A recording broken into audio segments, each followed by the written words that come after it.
Okay, we've already looked at the railway line from Portadown to Dungannon, but I neglected to look at the stations along the way, so let's look at those right now. Starting with Portadown Station, we know where it is, beside the Northway. Note the triangular car park here. And the reason it's shaped the way it is because it traces the route of three railway lines that used to go out of Portadown. One of them still goes south to Dublin, the other went straight ahead to Armagh, and the other went west to Dungannon.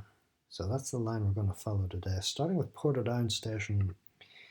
This is how I remember Portadown Station in the 1980s. This is a photo taken in 1970, shortly after the station opened. Not terribly impressive. It was just of its time. That's the way they built things in those days, I suppose. This is how the old Portadown Station looked at. And in my research, I found that what we're looking at here is the third iteration of Portadown Station, and the current station is the fourth. So there were two previous stations before this, and they were in different locations as well. This is how the old station looked towards the end of its life, before it was demolished with the Craigavon development. And there's a fantastic article here published by the Craigavon Historical Society about living by Portadown Station in the 1940s. So I'll give you a link to that in the description. Well worth a read. Some great stories there. So Portadown Station is about here, right beside the Northway, as you probably know. That enormous road that they built into Portadown. That's how it looks today. It actually doesn't look half bad. It looks like they've invested a bit of money in it, and I quite like it actually. It's an improvement on what was there before. A bit more modern looking. It looks like buses now can drop off passengers directly from the Northway, going in the easterly direction. Not much used to buses coming this way, mind you, but yeah. So that's how it looks now. It'll be interesting to see in 30 years' time, is this still holding up? Does it look as good now does it look as good then as it does now? You know, the design in the 1970s probably looked shiny and modern too, but didn't stand the test of time very well. Now let's go back across here, across this bridge into Edenderry townland. Let's go to this junction here. This used to be a major roundabout, which for some reason they've replaced with this abomination of a signal controlled intersection. And there's a little street here, Watson Street. Let's go down Watson Street. I've never had any call to go down here myself. I've gone past this place millions of times, but never really had any business down here. There's a nice bit of history here by the side of the road. And this photo was taken in 2018, so I don't know if this is still here. There's a picture of the old station and some quotes from some poetry there. For a few minutes there was total darkness, and the train emerged, puffing smoke from its funnel. Steam Train Montage. Steam Train Nostalgia Poem by Rosemary Clark, I think. Great photo of the old station there, and some Nimrod has decided to vandalise it. That's casting pearls before swine, if ever it was. And some other readings there that you're welcome to have a look at from the Google Street View. Let's press on down Watson Street to the end of the street, and note these two pillars with the lanterns on top of them, and compare them to these two pillars here with the old lanterns on top of them. So these pillars, the lanterns, the wall on the left. Oops, where are we here? Got too many tabs open. Yeah, here we are. There's the old wall on the left. So all of this is what's left of the old station in Portadown. So it's in a different location from the current station. In my opinion, the current station's in a better location, closer to the centre of town, easier to walk to, and so on. I'm not sure about this use of land. It looks like it's derelict here, judging by the pallets stacked up for bonfire purposes, but there's a little underpass here under the Northway. And if we look from above, let's get in a little closer. Let's get in a little closer. Take off the street view. Go away.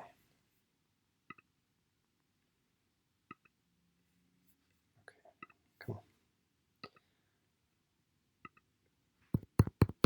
Come on, Google. Don't that make me angry?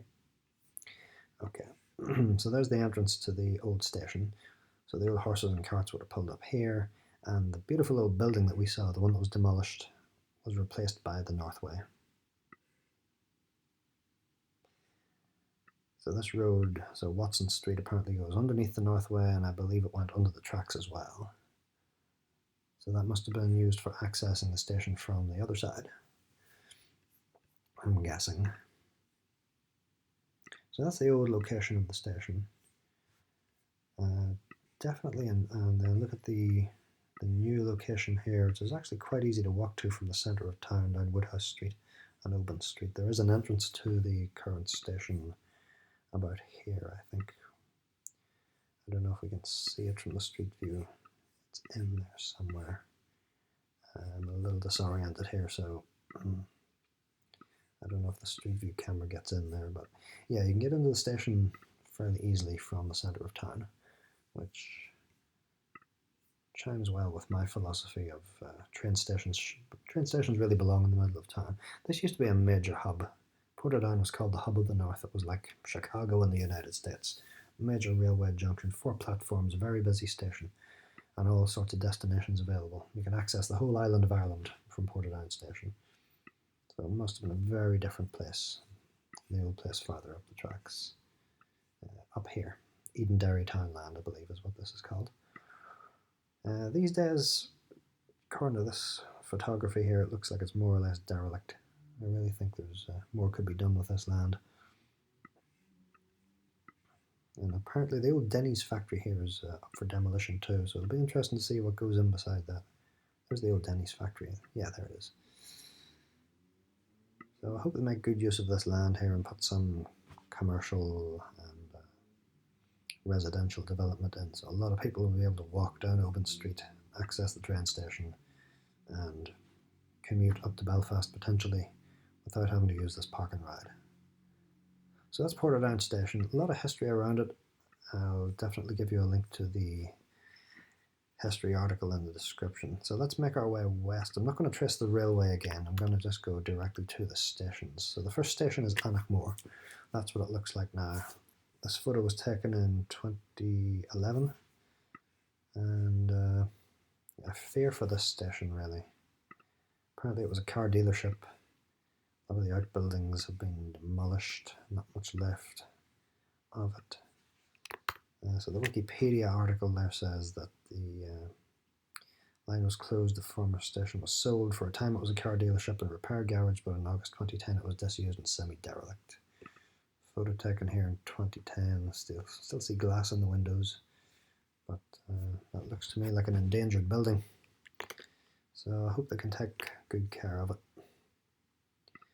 So that's Annaghmore Station. Next is Vernersbridge. This is as close as I can get to a photo of Vernersbridge Station from the road. You recall from my other video where I traced the line from Portadown to Dungannon, there's this overpass. Great separation here. Someone's built a house. They're very close to the old tracks or directly on top of them. But down here, that's the best I could do really, getting a view of the old station building from the road. Tell by the number of chimneys that it's an old building. The Wikipedia page is quite good actually. There's a lovely photo here. There's a better view of it. And this old outbuilding is original to the station as well. So I'd imagine there would have been a spur coming off the railway into this building. That must be an old engine shed or something, or a goods shed. Very cool. So that's Vernersbridge Station. Apparently there was a substantial viaduct that carried the line across the Blackwater up to the next station, which is Trew and Moy. So Trew and Moy. There's Trew and Moy Station. And compare that to Annaghmore. There's Annaghmore Station. There's Trew and Moy Station. Almost identical. The style is almost the same. That's very common on a lot of these old railway routes. The same style was used in multiple buildings throughout the network. And this looks like the old station keeper's house, station master's house. Very similar in style to the station master's house in Castlewellan, I think, also on the Great Northern Railway. Some interesting features here that are still visible. I mean, this is obviously a thriving business occupying this now, which I like to see. Preserving, if someone's actually using the building for a specific purpose, chances are they're going to take good care of it. And this does seem to be in really good shape. So the people, the mushroom business taking care of this, they deserve credit for what they've done here. This is fantastic. And then this house, look at that. There's an old building here. I believe that's original to the railway. I don't think it's a signal cabin. I think it's a passenger shelter. And it's been relocated to this house. It's used as a summer house. And these signals, I think, are original, but they're just relocated. They're in a different location now. So it looks like the people who live there and the people running this business appreciate the history of the area. Contrast that with this, the twin building over at Annaghmore. There's great potential for buildings like this, and I hope someone has moved in here since this picture was taken in 2011, and I hope that building survives. Okay, so that's Trew and Moy Station, and then Dungannon is the next station. Well, there's all that's left of Dungannon Station today, Railway Park.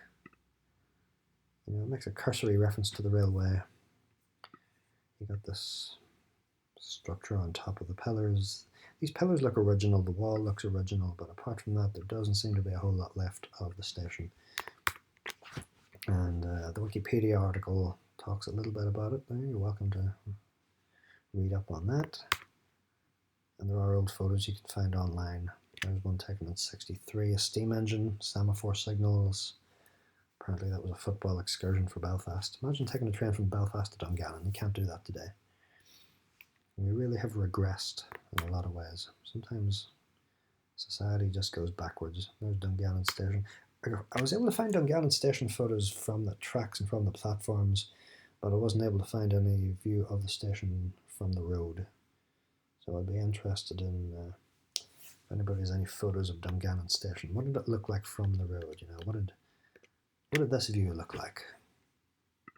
If you stood on this spot in the 1960s, 1950s, what did the building look like? So I do hope they get the railway reopened through Dungannon. I think there's great potential for getting that tunnel reopened and running the trains back all the way up, potentially through up to Derry. The old Derry Road, get it reopened, why not? Most of the route is open, and this is pretty close to the centre of Dungannon too, so that'll be a great location for the station.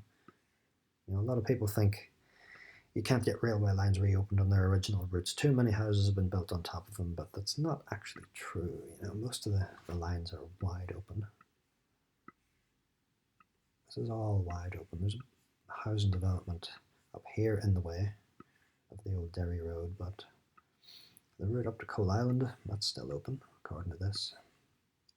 So we could get the route, turn left from here, and then head towards Omagh.